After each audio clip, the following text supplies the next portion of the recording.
სტიქიით დაზარალებული კახეთის მოსახლეობა პარლამენტის თავმჯდომარე მოინახულა. დავით ბაქრაძე ძლიერი წვიმის შედეგებს ადგილზე გაიცნო და ის ტერიტორია დაათვალიერა, სადაც ინფრასტრუქტურა მთლიანად მოიშალა. დაზიანებულია შიდა საუბნო გზები, სოფელ კოლაგის ერთი უბანი მთლიანად მოწყვეტილია გარესამყაროს.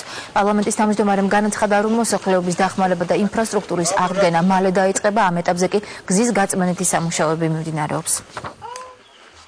მნიშვნელოვნად დაზიანდა ინფრასტრუქტურა, გზების დიდი ნაწილი დანგრეულია, არის ასევე მოსახლეობის კერძო მეურნეობები დაზიანებული. მთავარი ის არის, რომ გადავრჩით, არ არის მსხვერპლი, დანარჩენს ყველაფერს შევეცდებით აღვადგინოთ. უკვე დაწყებულია ინფრასტრუქტურის აღდგენა, ფაქტიურად 24 საათიან რეჟიმში მუშაობენ შესაბამისი სამსახურები. ყველა რაიონში უკვე დავადგინეთ, სადღაც დაზიანება ახლა მიმდინარეობს.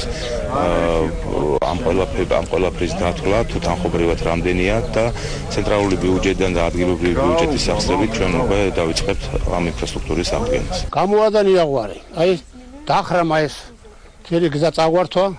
აი ამ სახს უწაიღებდა, ეს რომ სულიყო. აი მეორე სახს წაიღებდა, აი მესამე სახს წაიღებდა. აი ესეთ უბედურობაში ჩავწვიდით.